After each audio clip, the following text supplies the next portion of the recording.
Olá, meu nome é Cláudio Menezes, eu sou psicanalista e estou aqui no canal Tempo e Análise para falar de um tema que seria psicanálise e liderança. Qual a relação dos dois? O que um pode contribuir com o outro?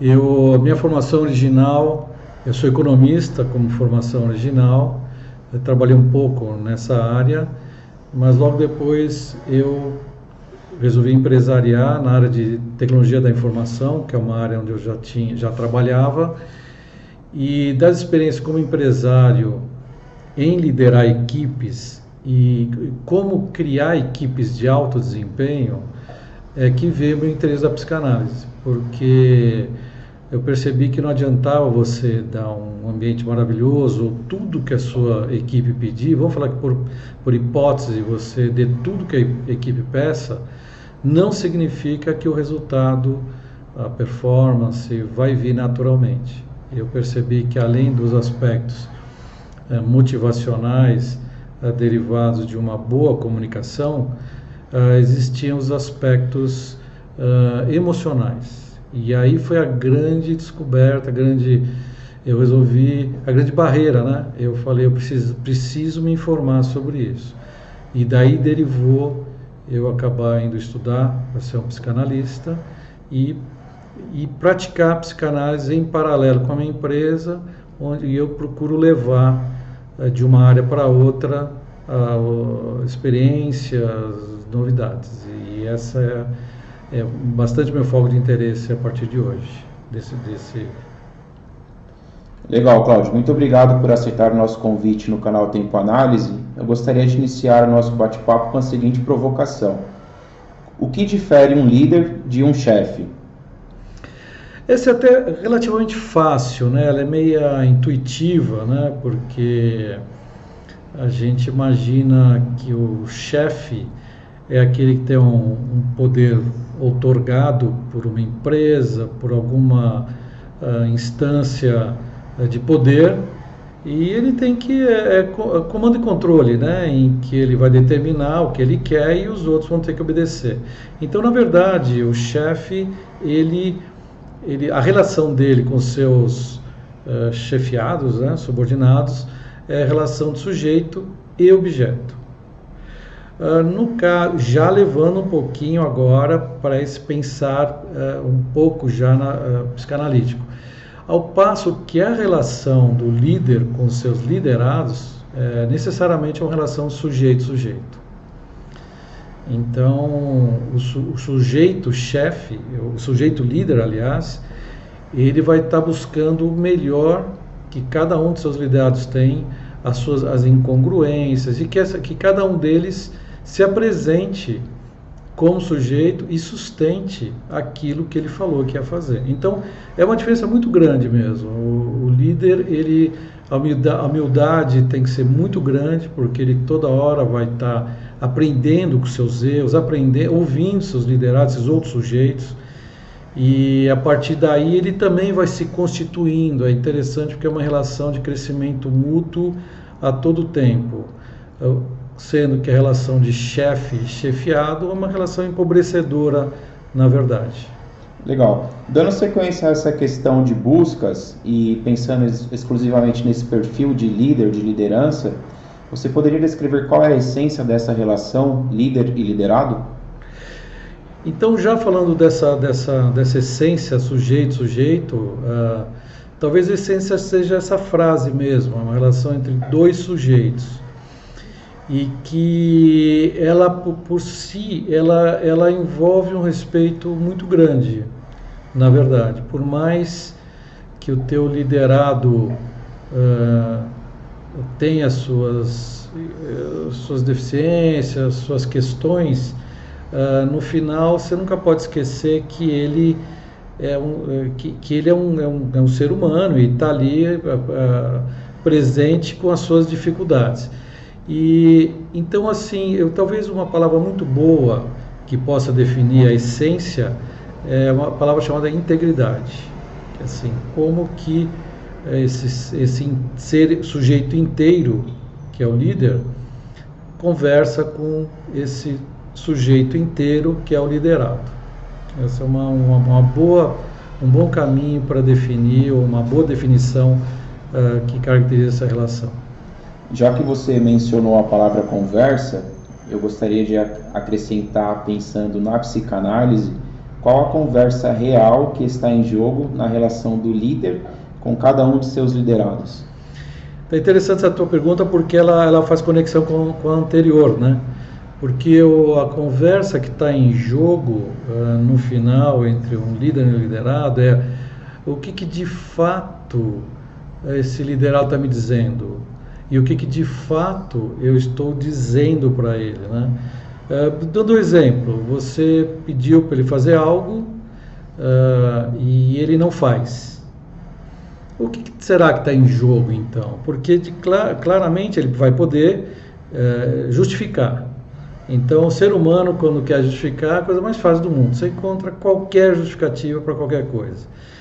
Então, ele pode justificar que ele esteve doente, que ele não conseguiu, que ele teve vários problemas. Mas, de fato, o que é que está em jogo?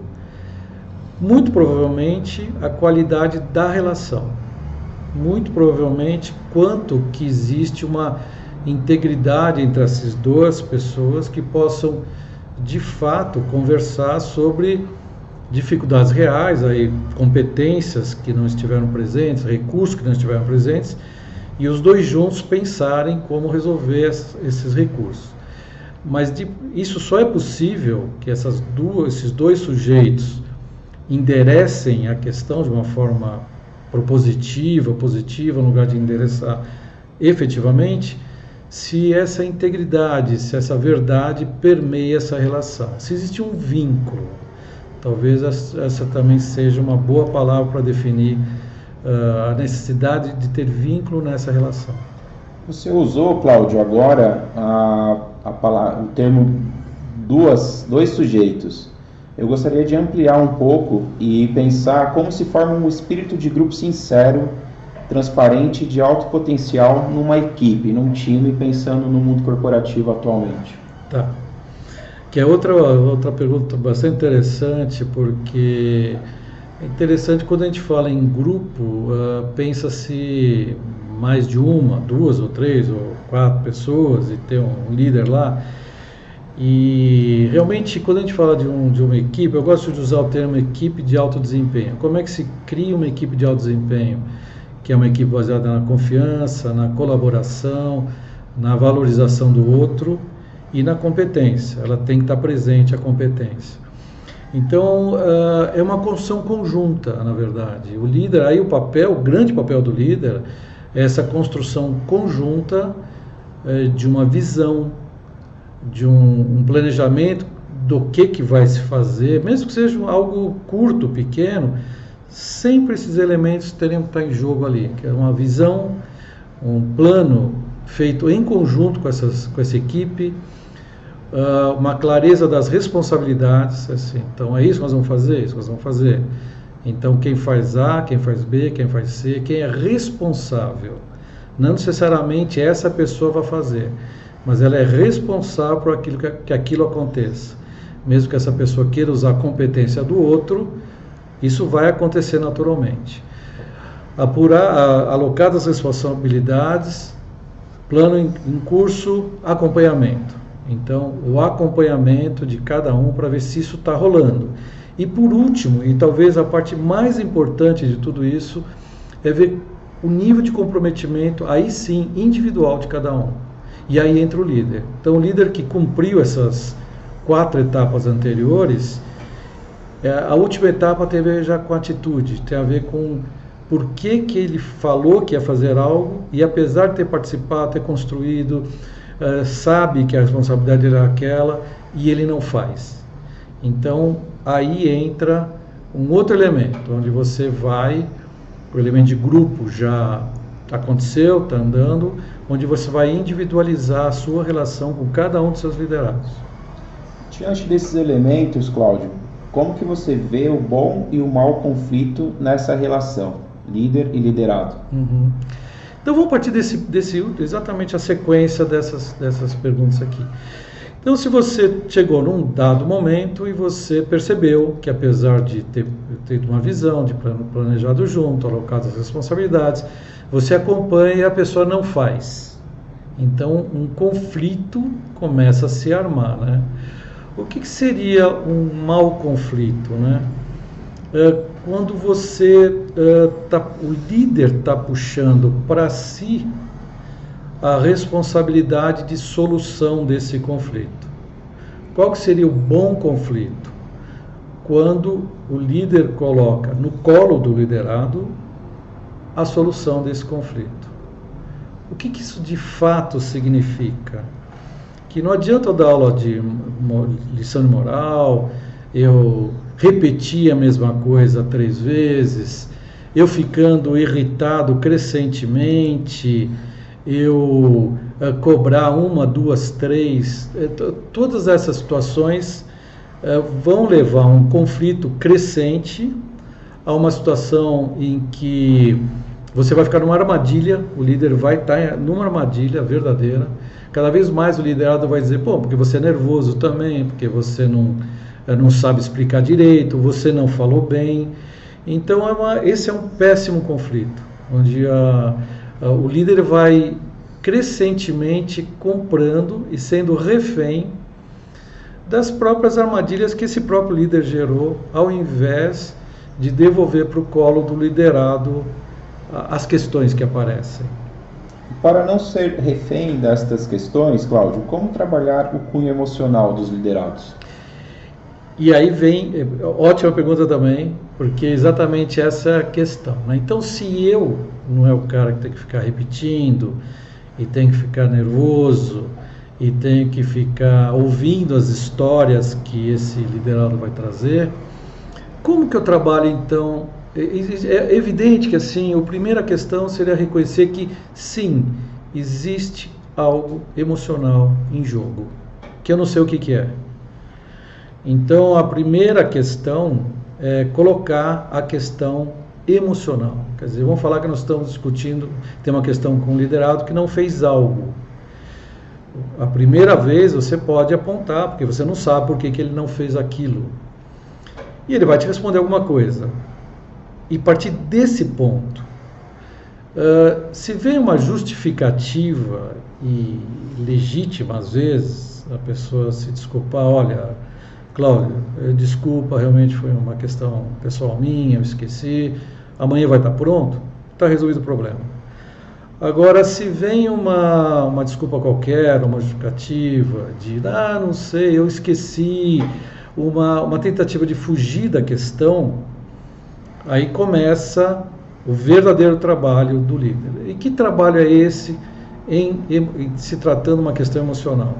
Evidente que nesse caso, o que está em jogo é uma tentativa de escapar, existe um conflito já emocional entre você e seu liderado. E a primeira questão é botar isso na mesa. Eu estou sentindo que eu falo, você parece que não está me escutando, eu preciso disso feito, você tem me trazido as coisas como se não fosse possível. Eu, na verdade, considero então a nossa relação sobre a ótica de uma relação entre 2 sujeitos adultos como encerrada aqui. Tem um esgotamento nesse momento. E eu gostaria que você fosse para a tua casa, pensasse sobre a nossa relação e me trouxesse amanhã o que você acha disso.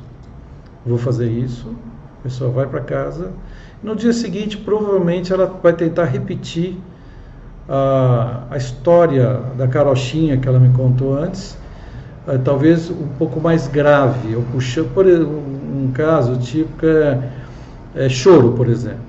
A pessoa vai chorar e no dia seguinte ela vai chorar 2 vezes mais forte. Talvez na terceira vez ela vai chorar e dizer que passou mal, quase teve um ataque cardíaco. Mas se o líder entende que são questões de caráter emocional para fugir de uma posição desse jeito, ele vai ficar firme. Ele não vai cair. É a pessoa tentando te vender uma posição de objeto dela. O que ela tem de pior. Eu não vou aceitar, falar, beleza, vou escutar. E vou continuar na mesma posição até que ela me traga uma solução. Isso parece estranho, mas parece que não funciona. Funciona e invariavelmente ele vai chegar a uma conclusão. Ou um rompimento, ou a solução de uma questão emocional por parte do liderado, ele vai cair uma ficha qualquer, ou o encerramento por parte do líder, aí sim, que ele vai fazer isso 1, 2, 3 vezes, na terceira vez pode falar, olha, vamos encerrar porque aparentemente a gente não está chegando em lugar nenhum. Então a maneira de você trabalhar uma questão emocional do liderado, sem que você fique numa posição de analista, mas que você continue na posição de líder, demandando que ele traga para você alguma coisa, uma posição de sujeito, na verdade. Muito bom, Cláudio. Você trouxe grandes e ricas contribuições para o tema liderança e psicanálise. Agora, quero que você deixe sua palavra final no nosso canal Tempo Análise e, mais uma vez, obrigado pela sua participação. Espero ter contribuído, é um tema que eu gosto muito, tenho elaborado isso há alguns anos já, na função como líder de pessoas. Estimulo a que pensem sobre isso, a usar isso, a experimentar, a pensar sobre isso, que eu acho que as empresas cada vez mais vão precisar desse tipo de liderança, uma liderança capaz de gerar uma evolução emocional por parte dos seus liderados. Bom, obrigado, agradeço a oportunidade.